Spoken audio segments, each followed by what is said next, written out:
Special counsel Robert Mueller leaves after a closed meeting with members of the Senate Judiciary Committee on June 21 at the Capitol in Washington. Alex Wong Getty Images. A version of this piece was originally published on Sugar Blog. Some have wondered why is special counsel Robert Mueller bringing so few charges against George Papadopoulos and, especially, Paul Manafort. Papadopoulos is easy. Mueller has charged him with one count of false statement, even though there are a dozen other felonies clearly suggested by his plea stipulations. The quick answer is that Papadopoulos has agreed to be a cooperating witness in exchange for a very short sentence. The maximum sentence for false statement is 5 years. If Papadopoulos cooperates, Mueller can ask for a short sentence, but if he doesn't, Mueller can add new charges. Manafort's case is less obvious.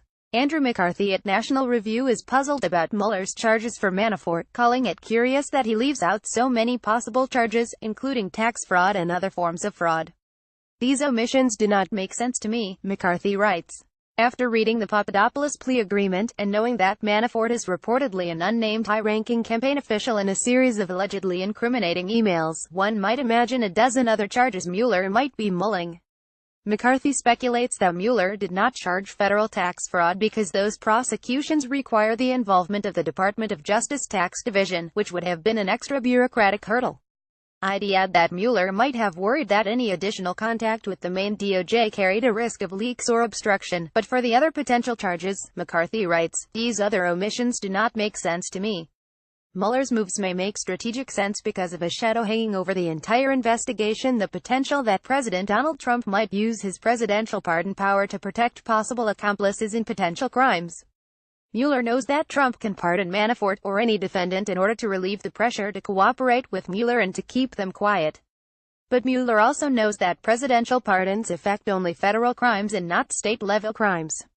On the one hand, double jeopardy rules under the Fifth Amendment prevent a second prosecution for the same crime, but the doctrine of dual sovereignty allows a state to follow a federal prosecution and vice versa.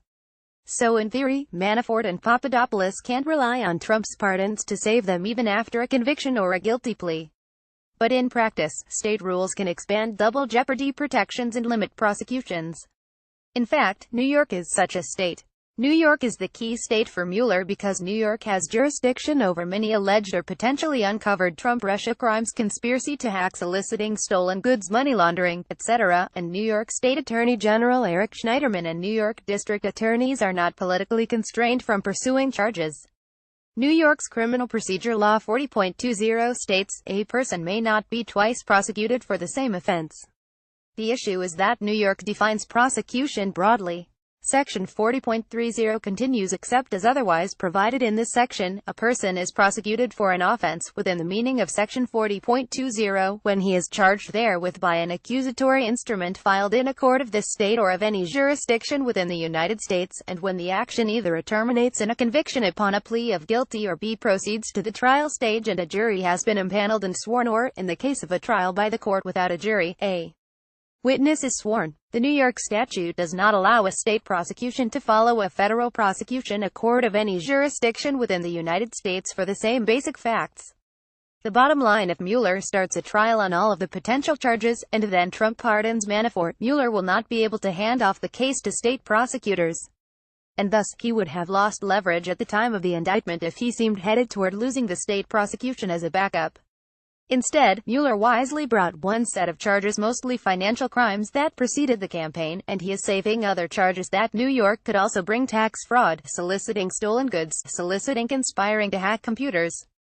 Mueller also knew that his indictment document on Monday would include a devastating amount of detail on paper without relying on any witnesses to testify, showing Mueller had the goods on a slam-dunk federal money laundering case.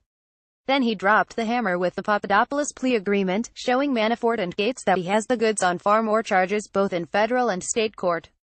Join Dahlia Lithwick and her stable of standout guests for a discussion about the High Court and the country's most important cases. Papadopoulos conceded that Russian representatives told him they had dirt in thousands of Clinton's emails in April 2016.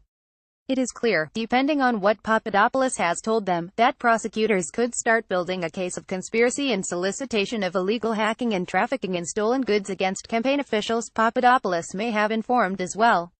I discussed some of the parallel state felony charges in this Slate piece, also published in Just Security. In August, sources revealed that Mueller was already coordinating with Schneiderman, likely to work out this strategy. I also noted that all of this legal background is relevant to solve an additional problem. If Trump fires Mueller, state prosecutors can carry on with his investigation and prosecutions based on parallel state laws. This same strategy adds an explanation for the single Papadopoulos charge. I explained above that a single charge is a classic part of plea deal for cooperation. But Mueller can be saving a number of other charges, both in his own back pocket to incentivize cooperation and also for the front pockets of state-level prosecutors in case Trump gives Papadopoulos a blanket pardon. Mueller is a stone-cold professional.